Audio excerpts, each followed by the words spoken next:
Doug Coleman, biologist at Winter Green, for about since the late Pleistocene, and happy to be here. And my name's Ann Witt. I'm a geohazards geologist with the Virginia Department of Energy, Geology, and Mineral Resources program. And that program essentially serves as the state's geological survey. So I'm ready to get going if everybody else is.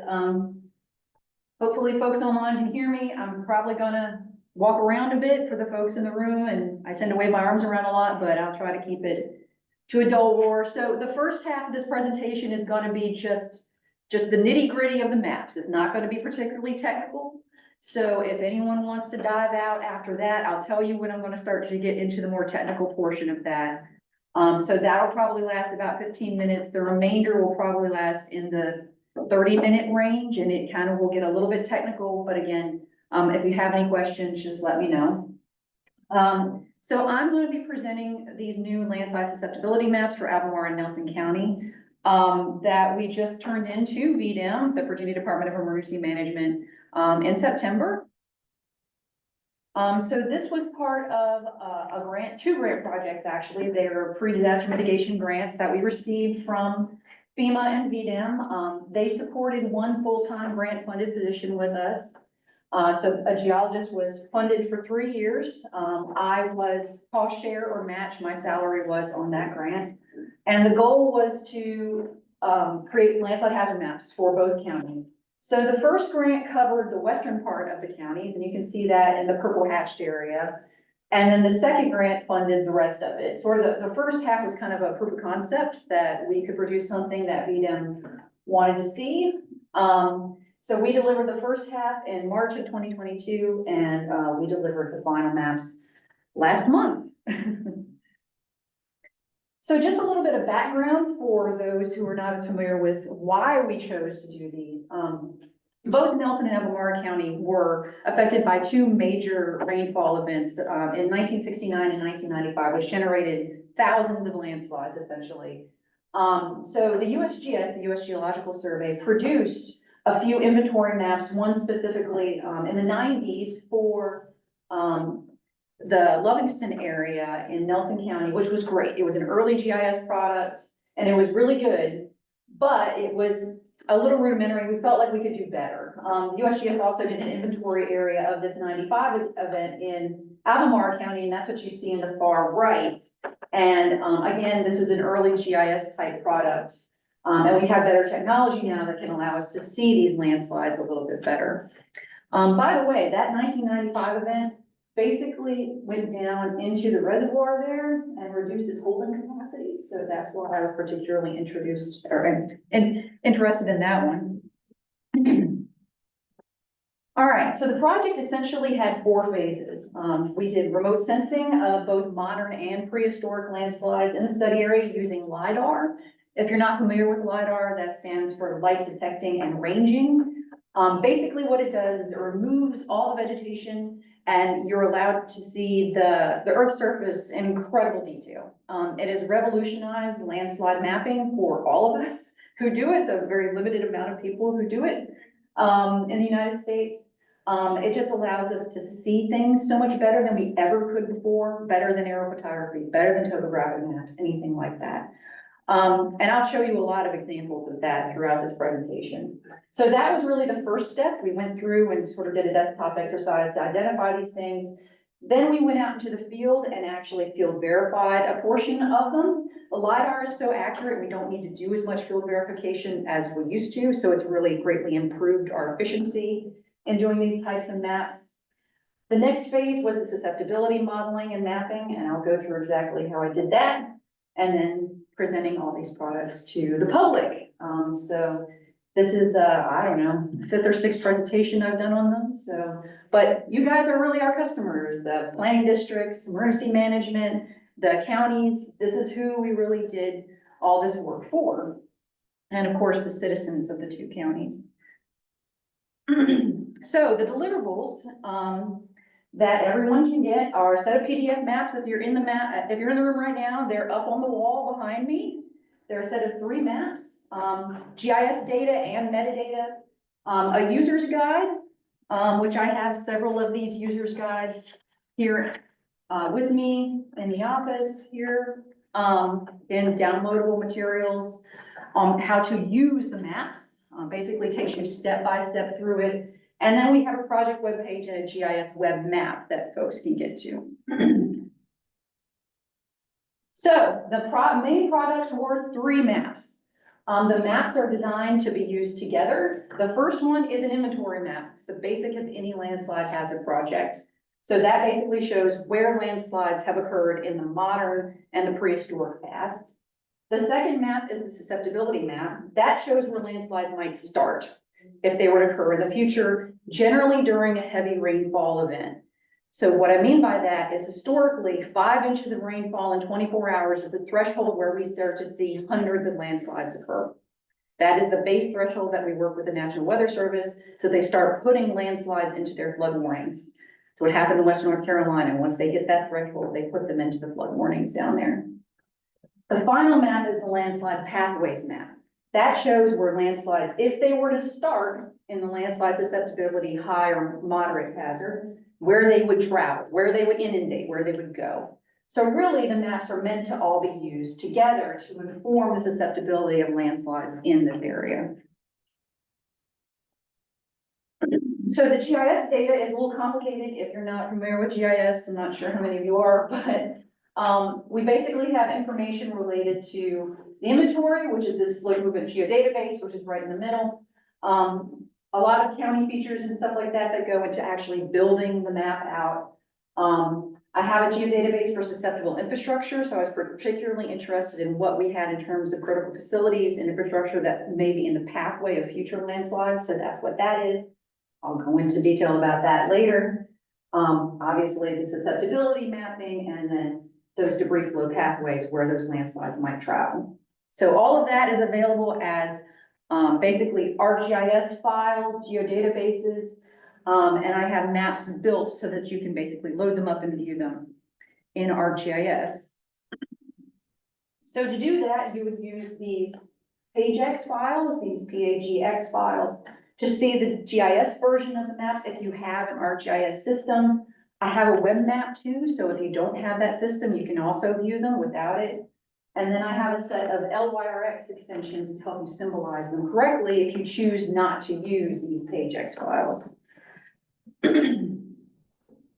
I also have metadata for each file. They're either viewable in ArcPro or as an XML file. You just load that in the standard URL browser. So that is all pre-written. If anyone wants to use it or read it, a lot of people find it really boring. I love metadata. It's very useful to me. And then finally, the user's guide. So the user's guide is a simple PDF which walks a user, and this was really meant for the property owner.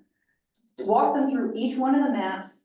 If you live in a particular area located on the inventory map, the susceptibility map, or the pathway map, what that means and what you might want to do.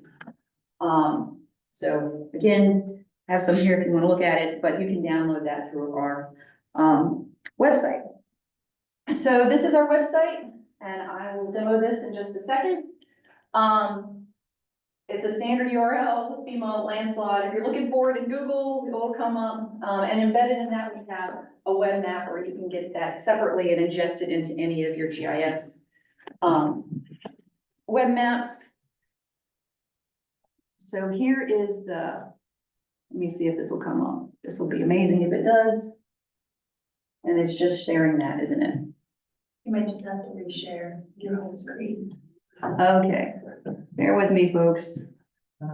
Sorry.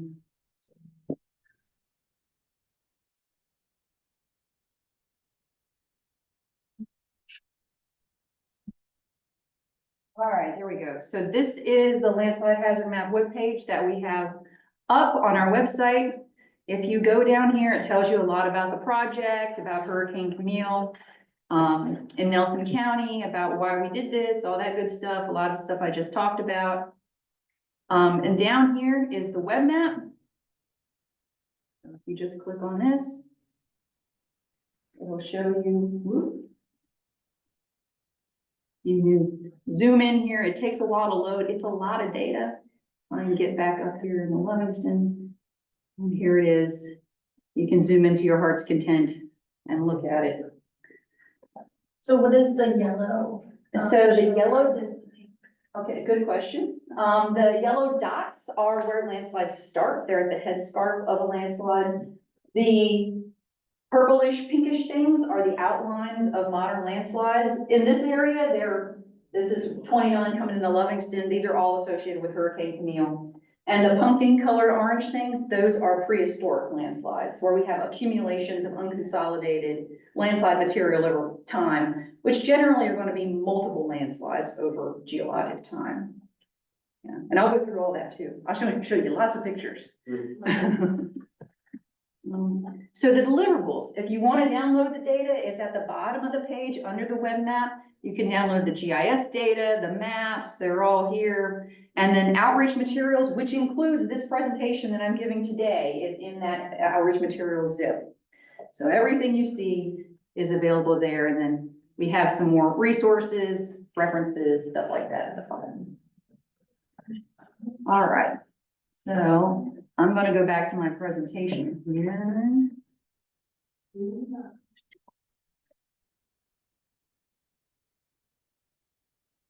All right. There we go. Okay. So that was the quick and dirty. That is the high level of what I was talking about. I'm going to go into a little more technical information. So if you guys don't want to listen to it, that doesn't hurt my feelings. I understand.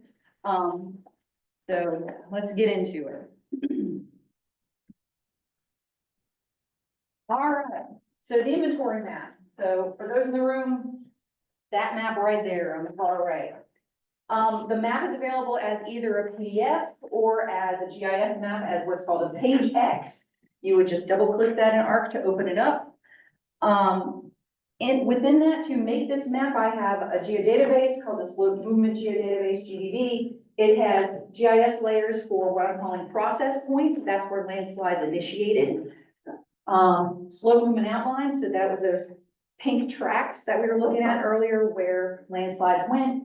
And then deposit polygons are landslide deposits, those pumpkin colored areas of accumulation of unconsolidated sediment over time. All right, just the nitty gritty. So we've identified about 7,800 landslides in Nelson and Albemarle counties. The majority of those, 93% of them are from Hurricane Camille. It was just such an overwhelming event. It pretty much, impacted the landscape down there. We did identify almost 200 landslides from that 1995 storm in Albemarle County, so that was no slouch either. Of those, we were able to field verify about 5% of them. It doesn't sound like a lot, but when you've got 7,800 landslides, we're certainly not going to get to all of them. So that was pretty good for just me and one other person, essentially. We also have about 1,700 outlines or tracks. So if you think about this, one landslide, one track may have multiple initiation zones, multiple headscarps feeding into that one landslide. Back when I worked with the North Carolina Geological Survey, we call those multi-headed monsters. And I'll show you some of those. We also identified some new things that we've never seen before. This is the first type of project like this, a susceptibility project, where we use LiDAR in the state that I know of. So we're identifying new features, and I call these weathered and relic landslides, and I'll show you what those mean and what they mean in terms of public safety. And then we have the deposit polygons, which again are those ancient prehistoric landslides. All right, so the most common type of landslide found in the Southern Appalachians, but also in the study, so this wasn't a big surprise, is called a debris flow. So a debris flow, basically the debris part talks about the size of the material that's entrained within it, and then the flow refers to how it moves down slope. So we put those two together. This is just a way that landslide scientists talk about this kind of stuff. Think of it like a flood on steroids, okay?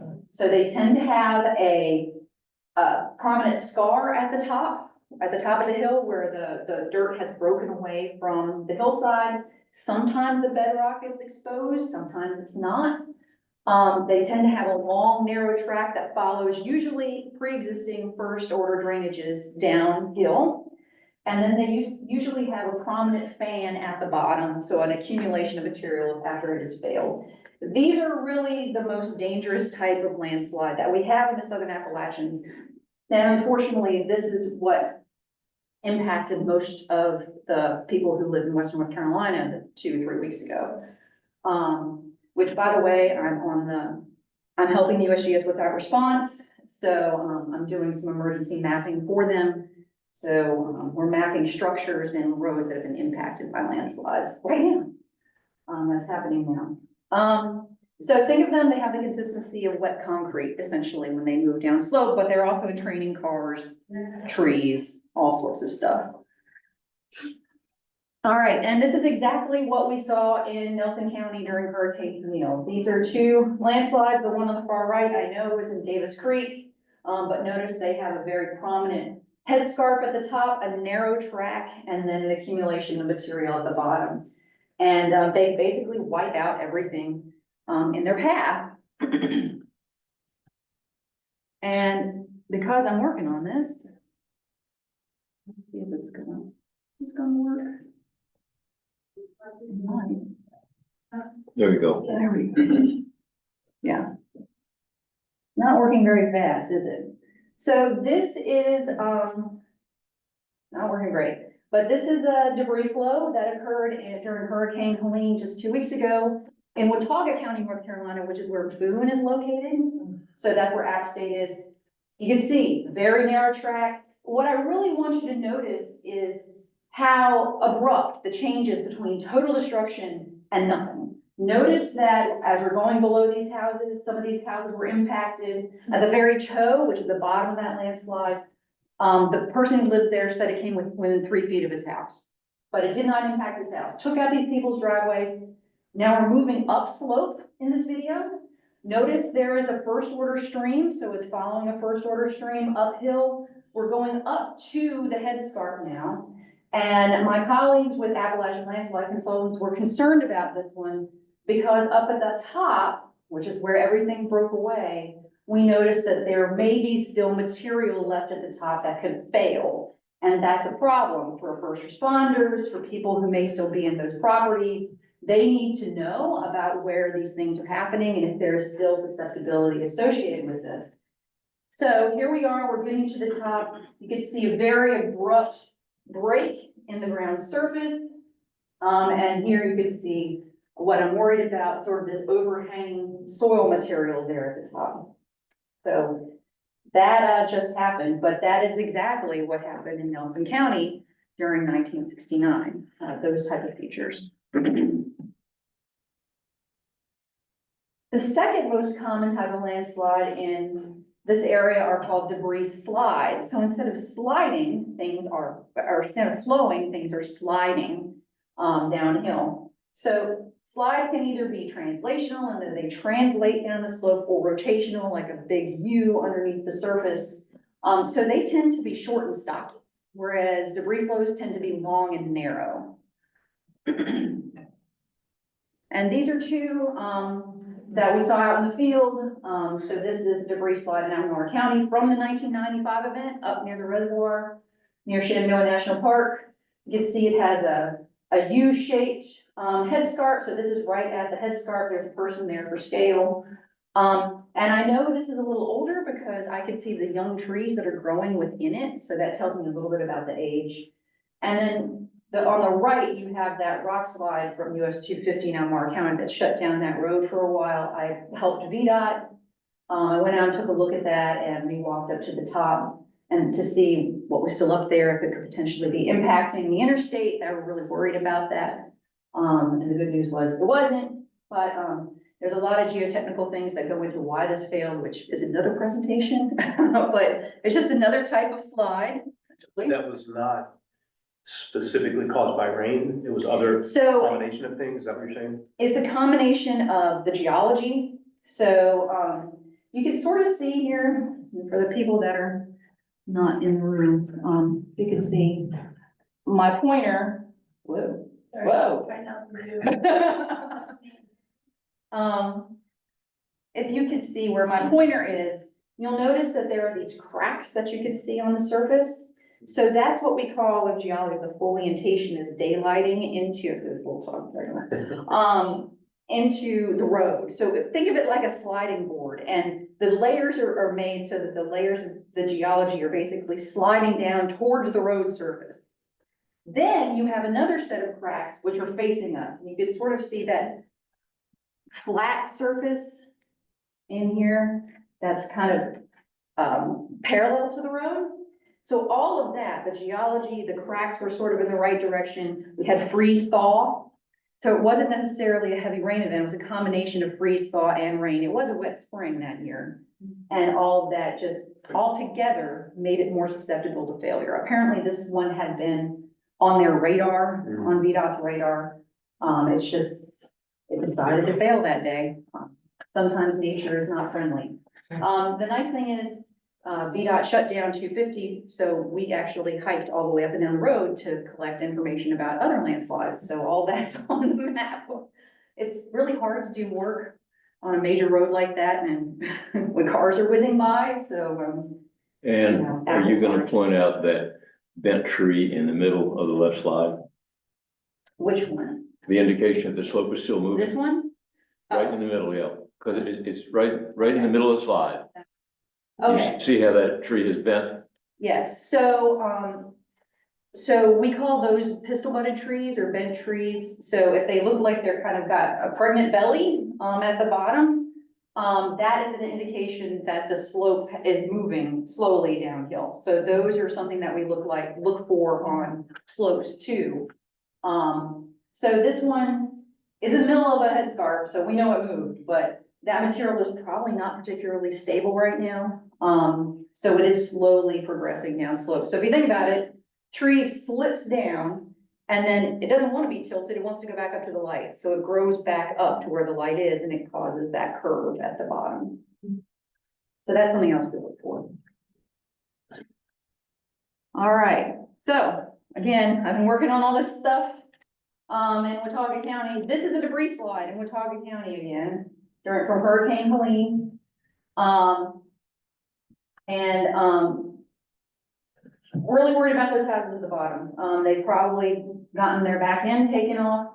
And you can see the cracks right at the top. Notice this is a slide, so it's much shorter and stockier. It does not have that long inundation flow, but still just as problematic for those landowners at the bottom. I'm looking for cracks at the top that might indicate that it's still moving so that these folks know that it's not particularly stable, although I think it's hard to tell, but I think it took out those people's homes back there. So, you know, for our emergency management staff, I think it's important to know where these are so you don't place a critical facility like a firehouse or police station at the base of one of these slopes. We saw that happen over and over again in Western North Carolina.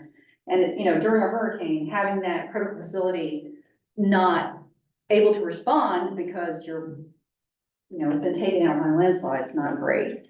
So hopefully that's something that these maps can at least provide some help with. All right. So the pink things that we're looking at, those are landslide tracks, and this is what they look like in LiDAR. On the left, this is a landslide track, and you can see it makes a really easily to interpret scar on the surface of the earth. This is what the LiDAR does. It shows this stuff in incredible detail. Back in the olden days, we really only were able to use aerophotography to identify them. Still good, and I still used it when we were doing the inventory mapping. So the headscarp is at the top. The track is everything that's been inundated downhill. And then over on the right, that is post-storm 1969 photography from the Davis Creek area of Nelson County. And those white high reflectance areas are landslides. So we tried to use the modern photography, and by modern, I mean post-storm photography, to help verify the landslide, the LiDAR. So we used all of that in conjunction. The white lines in the left map? Correct, those white high reflectance lines, yeah. I'm from the left. Oh, on the left. on the Okay. left. Is that an Orchard Road? Orchard? Is Yeah, that these are contour lines? probably either like, timber harvest or something like that, logging roads. So yes, these things are my pointer. So those are actual roads, not Okay, embedded contour lines. correct. Those are not contour lines. Those are roads. Yeah, those that my pointer is following are roads. These are the tracks of the landslides. So this is a debris flow, notice long and skinny. This is a secondary debris slide right here, short and stocky. So oftentimes landslides that we see here have multiple landslides that come together and inundate the same area. So it's hard to get my pointer here, but we've got this one here, I've got that one. They're all flowing down into this area. Hope there's not a house right there, things like that. So Those two maps are not the same. they're not the same area, Okay, no. that's- Sorry, I know that's a Same little question. confusing. But the LiDAR map on the left is a recently done Yes, map, so that has forest and everything over it. Yes. LiDAR shows you that old scar from back in. 69, yes. Mhm. That was gonna be my question, is how far back are these things really that clearly detectable on LiDAR? Is it just, recent past, or like you said, prehistoric? So you both. So this LiDAR was flown in 2016 and it's at 1 meter resolution.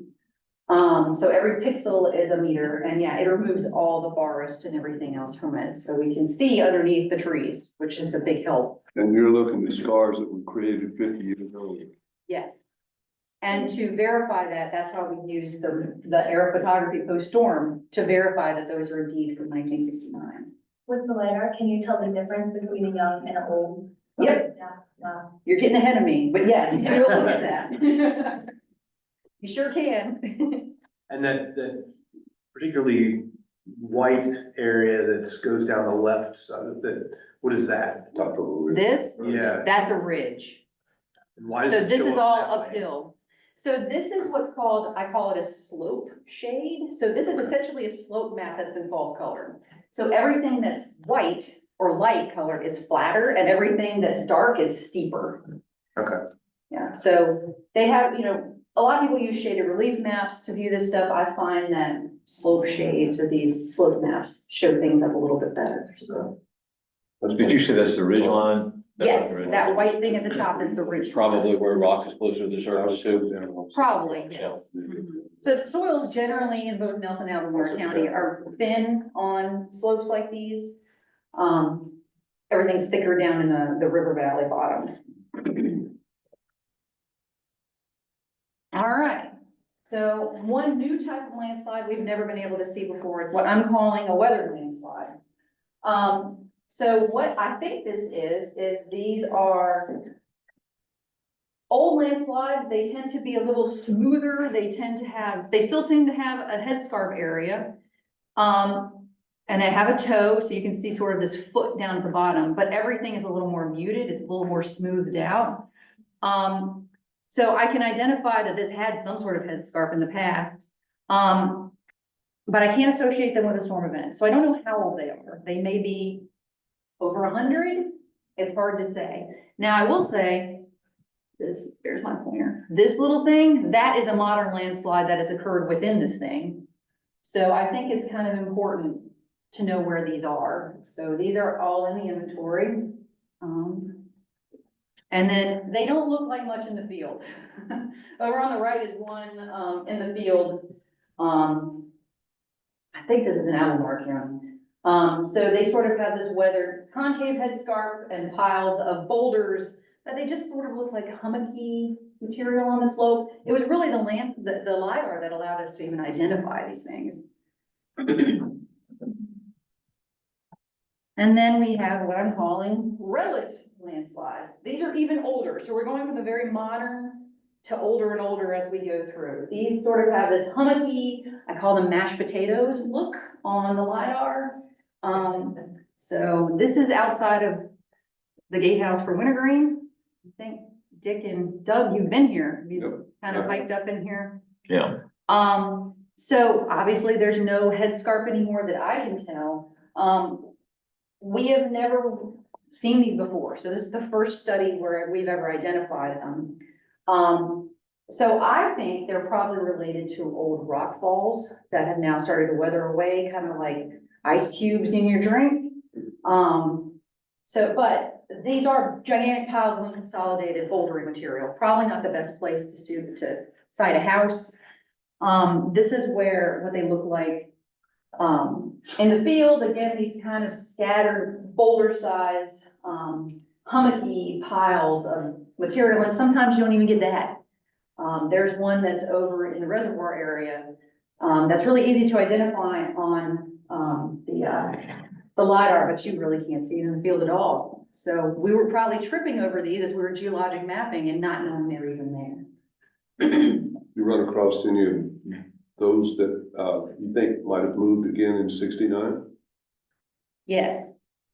Because they are these gigantic piles of material, they could potentially remobilize in another event.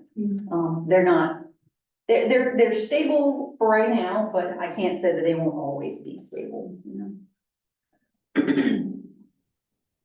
And then finally, these prehistoric, landslides. So these are these low relief accumulations of unconsolidated sediment. So this is slope shade, so those white areas are flatter. Everything that's steeper is upslope, so you have these, this is probably outcrop up here at the top, and all that material is then through several generations of landslides accumulating in these flatter, low relief areas. So here's what one looks like. I think that's in the Lesesne Park in Nelson County. It's like that. Well, anyway, so they tend to form boulder levees and accumulations of bouldery material. When I see this, I see boulders that don't have lots of material between them, lots of fine grained sediment between them. I basically say, oh, okay, this is probably a debris deposit. Generally, I consider these to be a moderate hazard for the most part.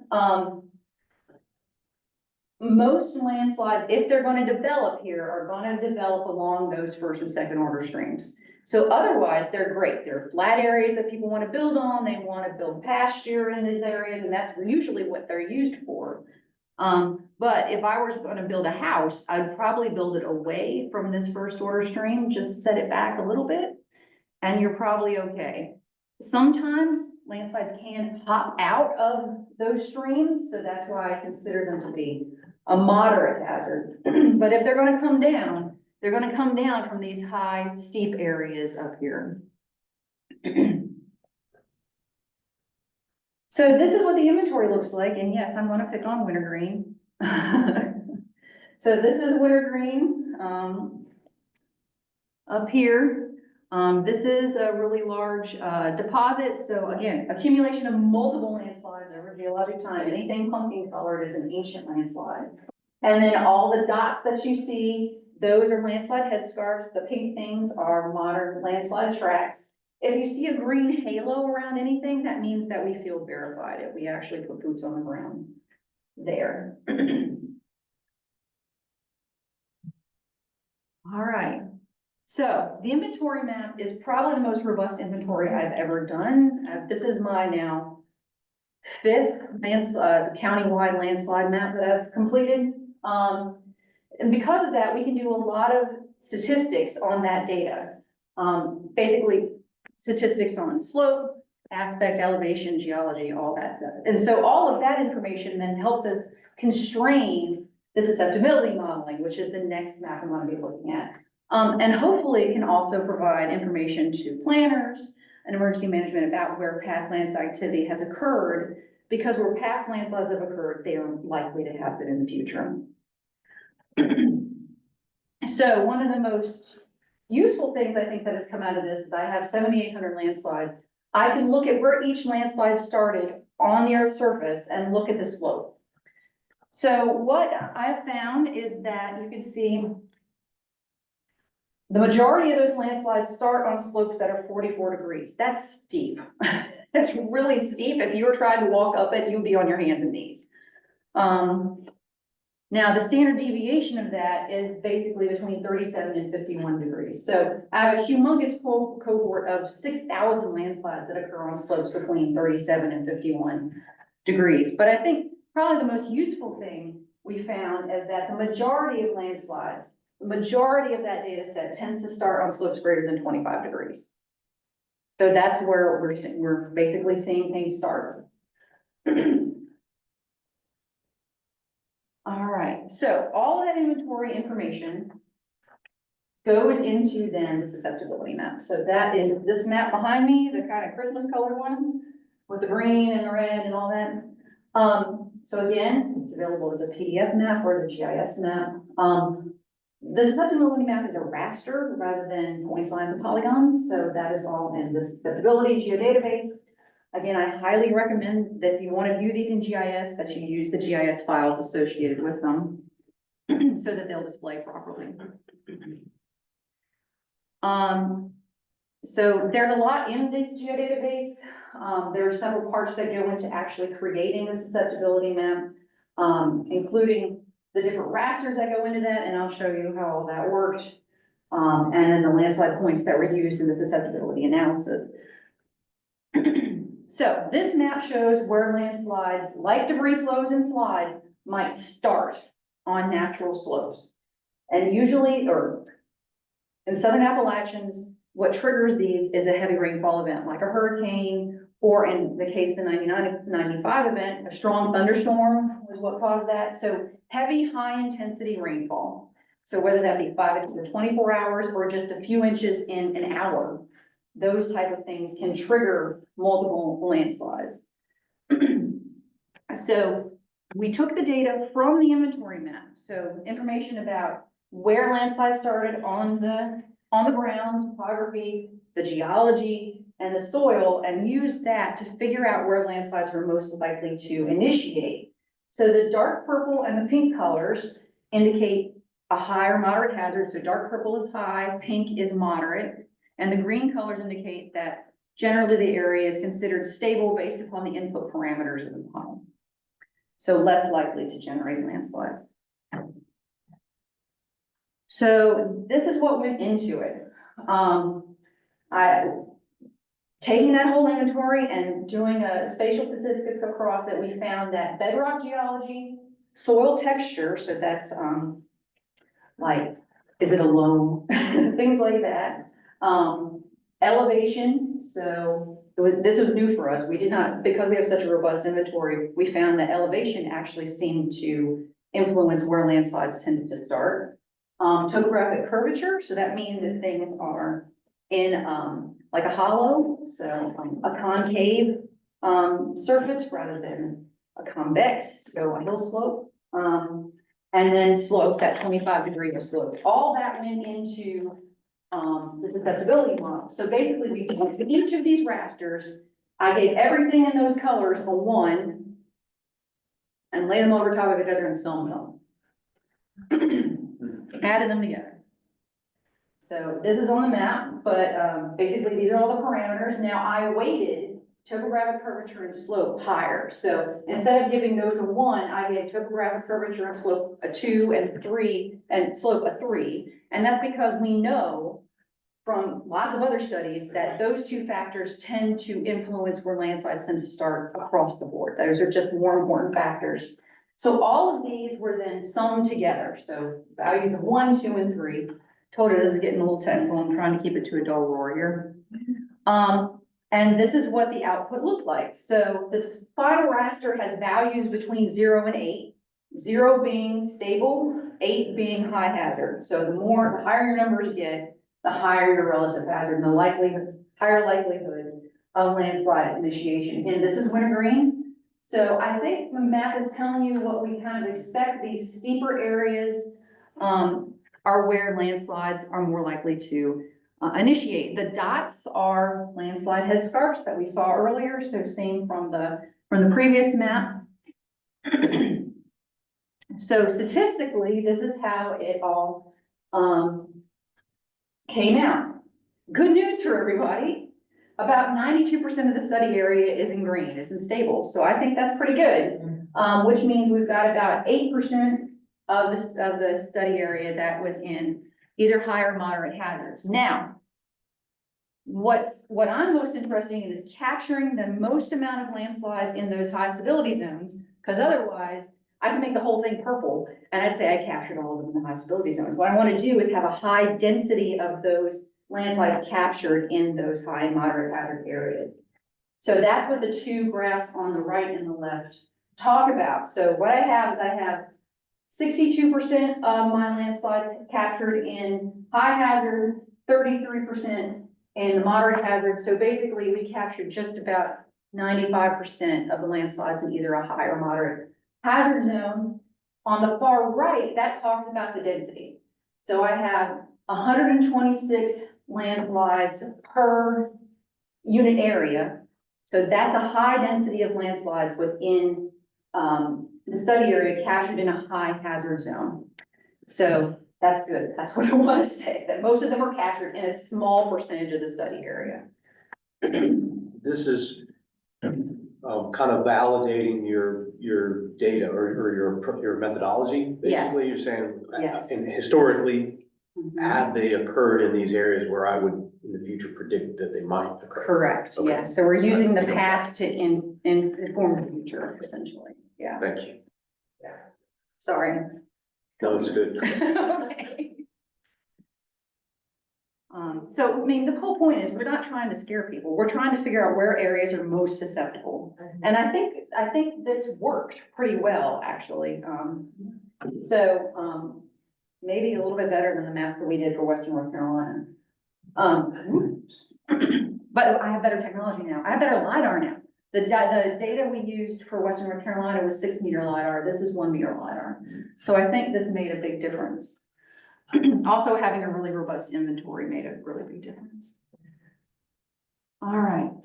So finally, we come to the map that's on the far right. That is the landslide pathway map. Again, PDF, GIS maps.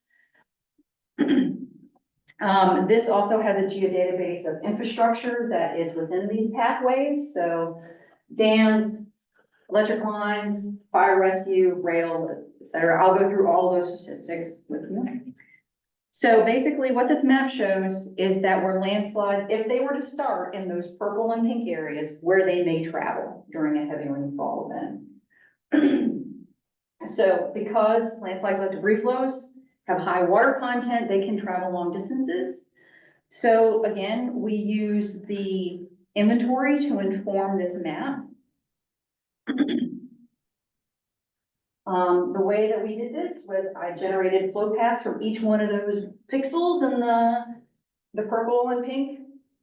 And said, okay, go downhill, in this case to 6 degrees of slope, because the inventory said that most of the landslides that are in the inventory stopped at 6 degrees of slope. Or I said, please stop it at the floodplain, because I don't map floodplains. We're stopping them there. That's a different hazard. If they encountered a mapped lake or pond, we stopped them there.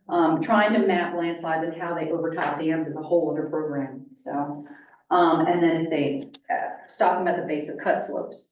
So the flow paths, the widths of those worms traveling downhill was buffered to 55 feet total.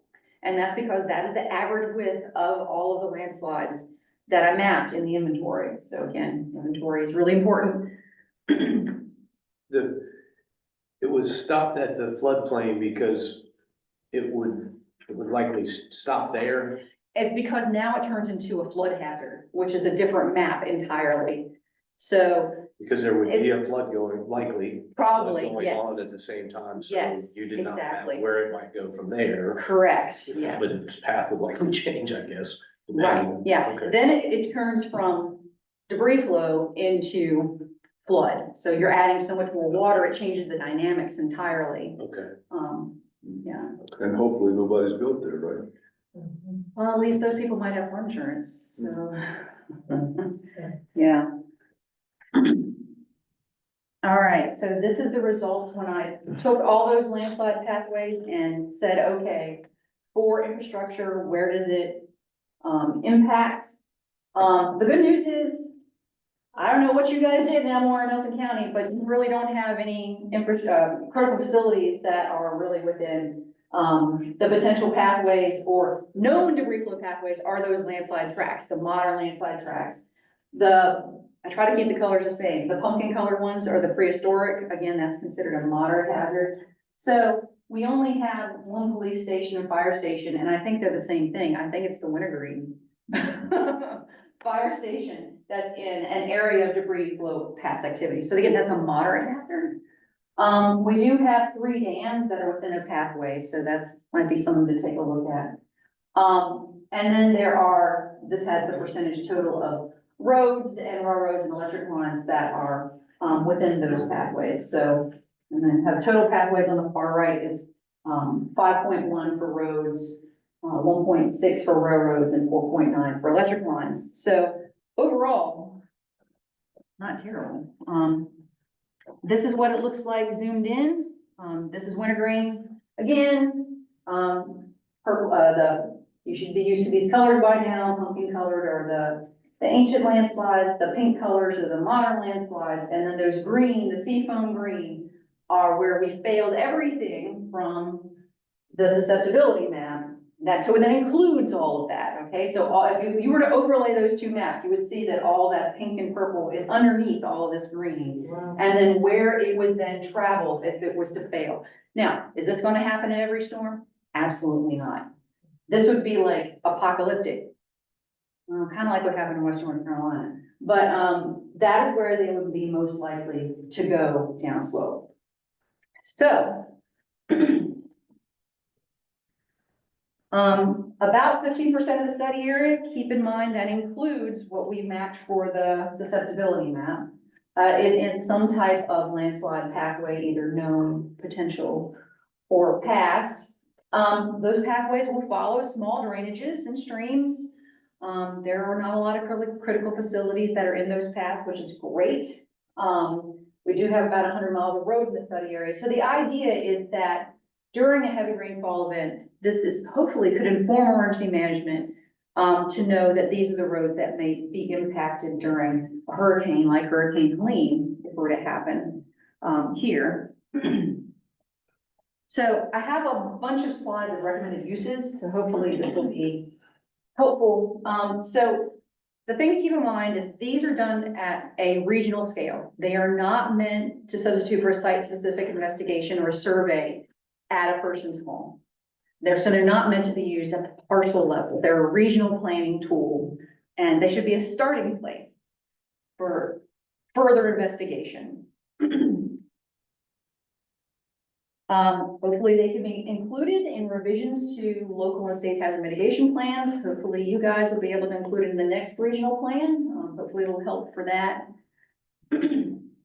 I would hope that people who live here would review the maps and understand landslide hazards that are in their areas and the potential risks involved during a heavy rainfall event, in addition to flooding.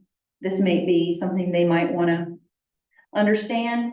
The inventory has been really, really important because landslides tend to happen in the same places again, once they've happened there before. Oops. And then landslides tend to be triggered on steep slopes. So slopes greater than 25 degrees seems to be where most landslides occur during a heavy rainfall event. So it's 25 and above. So I have some recommendations for homeowners. I mean, that's part of what the user's guide is about. But these are certain things that folks can look for if they're worried about landslides on their property. Cracks in the soil. So on the right, that is very large tension crack. So a crack that is perpendicular to slope in the soil. You may have vertical and horizontal movement. Actually, that picture is above 250 when the big rock slide happened. That was one that was up there, up above it. So we could say, yes, this is moving, it needs to be stabilized. Well, they knew that, but just to sort of see how far they went up the slope. Looking for bent and tilted trees, which Doug meant. So those pistol butted, those curved trees. Increasing or changes in spring activity or newly wet ground that you didn't see before. That could indicate that something is moving. Hummocky or uneven terrain, sagging or taut utility lines, and then sunken and broken roads. In particular, my colleagues in Western North Carolina were doing, looking at the Blue Ridge Parkway, and they were doing a crack survey. So they were looking for those arcuate shaped cracks on the side of the road, because that can indicate things have dropped down. So that was something that the NPS was interested in.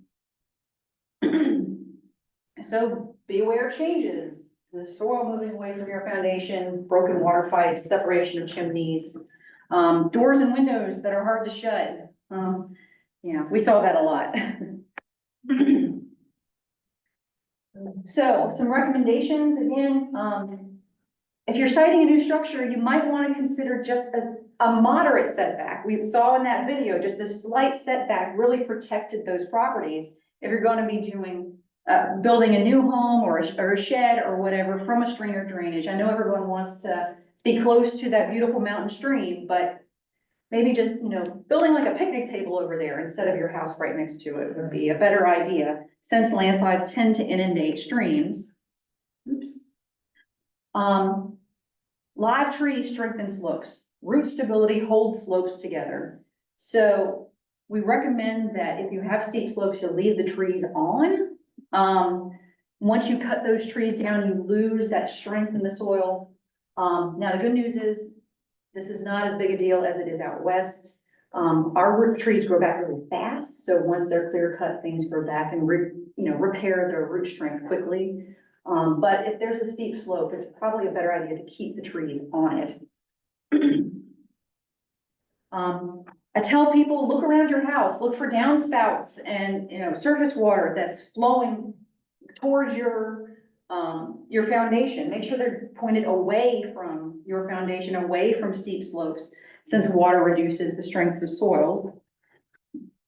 And then I always will say, if you're gonna significantly alter a steep slope, particularly one that's around your house, that you should consult a professional. You can consult an engineering company, a geotechnical engineering company, if you're working on a steep slope around your house. And avoid excavating at the base of a steep slope, replacing fill soil on or near steep slopes. And this fill soil thing is really important. We saw so many houses in Western North Carolina where they filled in, they pushed the soil over because they wanted a bigger pad for their house, and they filled in a topographic hollow, that holler. And then that fill material failed during a hurricane because it's unconsolidated, it's not compacted or anything else, and it took down their downstairs neighbor. So the people below that, it destroyed their house. This happens over and over and over again with the fill soil. So I just recommend not pushing fill soil into topographic hollows. And that's it. And I'm sorry it took so long.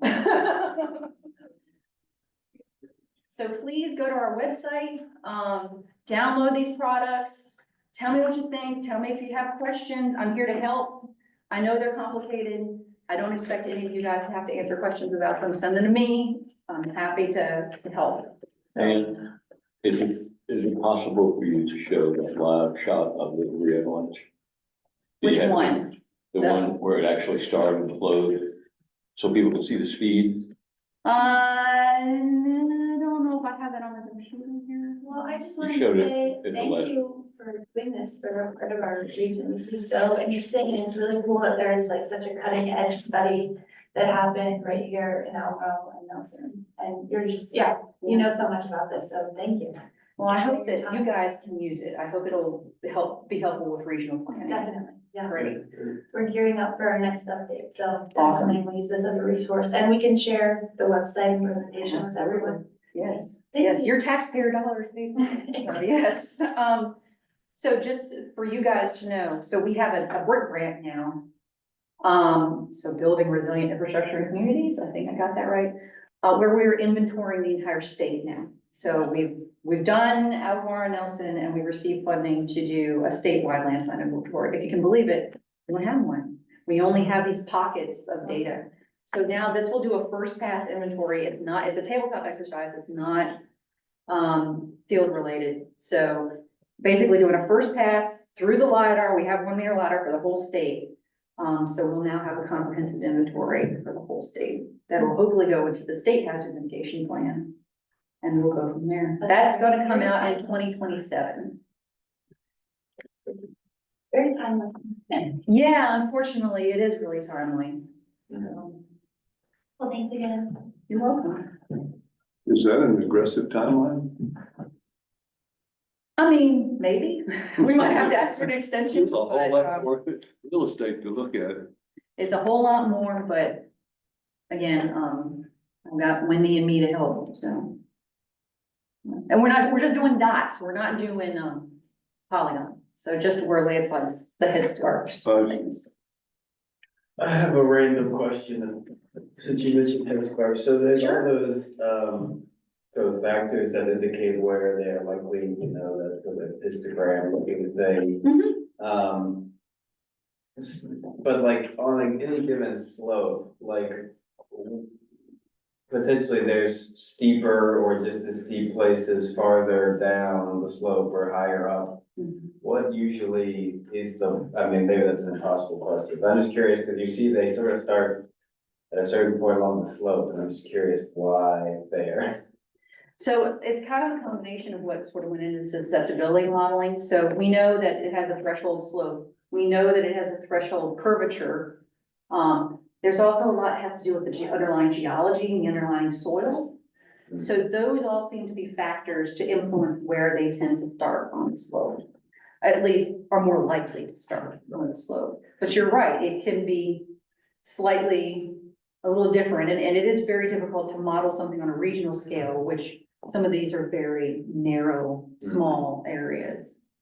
So, It was, go ahead, John. I was just gonna say, but those factors seem to be the ones that make the most influence. But once you get up over like 65 degrees, it's usually in rock. Right, You don't have much soil up there. right. So, And that was one of the things I think it was surprising to me, in that if a place has had landslides that, I think intuitively, to me, it would mean that there was some relief there and perhaps it wouldn't occur there again. But what I'm hearing is that, no, it's more likely, I think I'm hearing, that Yes. it would happen there again. correct. Okay. And there's a lot of reasons for that. That's partially why we do the mapping of the prehistoric landslides.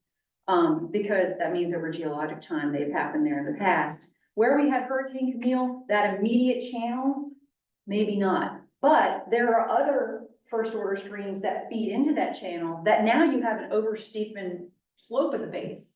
So those could potentially fail in the future. So out of an abundance of caution, and this is probably, it's a cautionary thing. I feel like people should know where these are located. Yeah, Sure. But the North Carolina event was much larger in area than the Nelson County event, was it not? that's a really good point. So the Hurricane Camille was very Very local. localized to like a 2-county area, which is still pretty large. The Western North Carolina event was 15 counties, I think, involved. And I don't know, folks, by the time everything is counted, it's gonna be the worst natural disaster in that area. It's pretty terrible. I can't even, that's a whole other can of worms. Cause, there's just so many structures, so much, roads that have been impacted. And I think particularly, emergency management is gonna be looking back at this and saying, what kind of planning do we need to do going forward? Do we need to have satellite phones? Do we need to have uplinks and things like that? Because having the communication cut was such a huge problem. And we're barely into starting the recovery phase in that, so. So about communication for warning, Pardon you said communication cut, are you me? talking? Communication in terms of rescue Rescue, operations. not warning. No, not one. Rescue.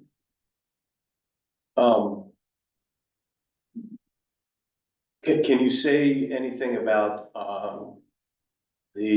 after doing this, looking at the overall risk, in Albemarle and Nelson versus what occurred down there in terms of the impact. I mean, you have, because you've showed critical infrastructure, roads and things like that, but as a general impression of it all from the breadth of knowledge that you have over it, you know, what's the, what's my question here? How well can you sleep at night? How close could we get to what happened in Western, North Carolina? Is it gonna be very different? We'll have a lot of impact, but it's not gonna be the same because we don't have, it's only on the west side of the county, and so roads and things won't be affected on the other side. You know, can you give a general impression, if that makes sense, of the risk? So, I mean, I think sunny day, I think the risk is pretty low. Risk is tough because risk involves like timing and recurrence intervals, which we don't have a lot of, except in a very generalized sense. We know that these type of storms occur roughly every 15 to 20 years in the Southern Appalachians. So unfortunately, what happened in Western North Carolina was right on time. We had one that occurred in 2004, so this is about 20 plus years later. That's in the Southern Appalachians. I think for people, when we know that we're getting a heavy rainfall event, something that's 5 inches in 24 hours or greater, people that might live on these kind of slopes, I tell people, just consider like going to a hotel for the night. Now, that level of rainfall that happens doesn't occur very often. And I think you would have consecutive hazards. You'd have the flooding happening at the same time. You would have, so flooding in the lowlands, potentially this in the uplands. Can I say it'll happen the next 100 years? No, I can't tell you exactly when that might be, but I think the possibility is there. And I think all we can do is prepare and try to plan as best as we can and make sure people understand where they live, understand, you know, that so I was talking to Doug and Dick about this. There's been a lot of news stories about how folks in Western North Carolina didn't realize that this could happen to them. But our hazard maps were up on their websites, on their GIS websites for years. So something is not being communicated, and I think maybe that's part of my job, is to make sure that people are educated and that it is communicated properly to people. And maybe part of the planning district too. Maybe this is something we should have more often, and invite, well, the public is certainly invited to things like this, but maybe get out the word about this. Yeah, and I think communicating through our channels, like everyone has the newsletters that are going out weekly, like when there's these big storm events, sharing things like the tips that you shared. Like I haven't seen that go through our region, and I think, yeah, that definitely be valuable. Yeah, well, and that's why we also were trying to work with the Weather Service to make sure those warnings were in their flood warnings above that certain threshold rate of rainfall. Because everyone sees the flood warnings, hopefully, from the Weather Service at least. So that was way back when I worked in North Carolina, but so the Greenville-Spartanburg office has it. I lost my contact at the Roanoke office, and hopefully they don't have a person who's a geologist on staff, so I need to get those contacts back together again. But I think that's sort of the first step, is all of us talking. You know, the geologists, the weather folks, the planners, emergency management, all of us sort of talking, the real estate agents. I mean, we all need to talk to each other. Well, and now knowing you work at the Charlottesville office, having you be a part of our regional hazard mitigation annual meetings, where we meet every May and talk through current hazards, how to better communicate. So yeah, you'll be on our invite list. Great, that's great. Sure. Yeah, I was plugged in when you did your last iteration of your hazard mitigation plan and provided some information, but I'm happy to do that again. That's part of my job. That's part of what they pay me to do, so. Absolutely. And for those who are asking about the PowerPoint, if you go to our website, there's an outreach folder that I showed earlier. The copy of this presentation is in that zip file, it's in that outreach folder, so. Go Yep. get it. And the pieces that we're leaving out here is the meteorology. And I mean, it's geology, which you've done incredibly well. I mean, I wish they had listened to you more in North Carolina, but that's past history. But we recently had a lecture where Ann joined a meteorologist who just wrote the textbook on catastrophic storms, Halverson, Jeffrey Halverson. He also is an expert on Camille, along with Dick and others. But having the two of them together on a lecture last week was enlightening, because Ann is talking about when you get above 5 inches of rain in 24 hours, you start looking around, thinking and glancing at these maps. But Halverson, this meteorologist, he's the dean of the graduate school at the University of Maryland, he's saying that, okay, when you throw meteorology in here to support Ann's work, you know that the temperature of the oceans has risen, and climate change, whether you believe it anthropogenic or not, it is changing. And the warmer that the oceans get, the heavier the rainfall events are going to be. So the meteorology, I mean, Ann has done this wonderful, incredible piece of work here. I mean, I salute her for what she's done. But you've also got the meteorological story in here as well, and that, I guess, could change the frequency. Yeah, that's something that, again, we need to work with our folks who are with the Weather Service and meteorology to get a better handle And the on other that thing, frequency. yeah. But that was the paper that I wrote several years ago, that generally every 20 years we get. The complication of the meteorology part is, if I know these different storms, the way we had so much rain is different in every geographic area. They're not, the storms aren't all the same. You don't get what happened during Camille and what happened in North Carolina. The reason we had so much rain in each of those events and Madison County, they're whole different cause. They're not all the same type of storm. So better understand what the threats are, and, we're getting ready to apply for the hazard mitigation plan update, and then as a new part of it, there's a funding source through the Department of Conservation and Recreation Community Flood Preparedness Fund, and we'll do in tandem a resiliency plan, that's the goal. Okay. And that kind of opens us up for additional studies Mhm. and then resiliency projects. And I think, having you tapped into that working group as well, because, it happens along our stream banks. Sure, yeah. So it definitely absolutely. ties in. Yeah, and didn't DEQ, what was that lady, Nasha from DEQ has been doing a Nisha. stream bank. Nisha, Yeah. Nisha, she's from over the valley. She's been doing a kind of a stream bank. Yeah, for type the of North study. Fork. Yeah. Yeah, we're working with her too. Okay, good. She- Yeah, good. Her study in Nelson is more about sediment in the Yeah, streams it's water quality. and then water quality and stuff. But yeah, she says they're gonna do that throughout other streams in Nelson and in ours. Yeah, and that opens up, for implementation plan funding, but, that can fund riparian buffers, like you were talking about. Keep the trees in and plant trees as well. Right, And exactly. in Virginia, across the state, 100% of those costs are funded through conservation efforts for water quality. So tying in, different program areas is really important, I think, as well. And the other thing that I mean, we do stupid things in development and design and all this stuff. And Wintergreen paid a lot of attention to geology in the early years when Jerry Bartholomew did the mapping. Mhm, It's a reason there are no houses between the gatehouse and the top of the mountain, mhm. because everything on the left is unconsolidated material. And you can actually see the bent trees in some of those. And that's where she showed one of these Mashed potato. prehistoric pieces. But I guess the point I was trying to make is that we can create our own problems. There's a fault line that runs across and through Wintergreen. And that fault had water in it.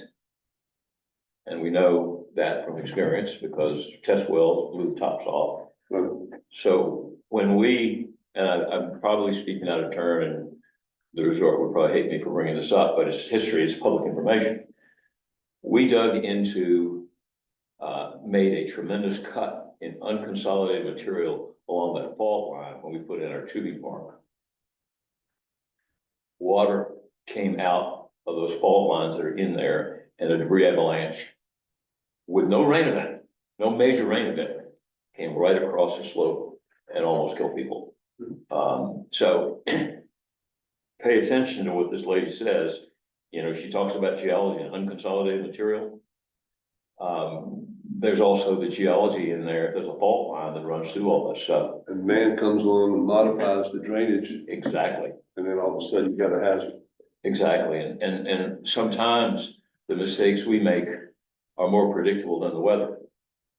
Yeah, definitely. Thank you, so everyone. much.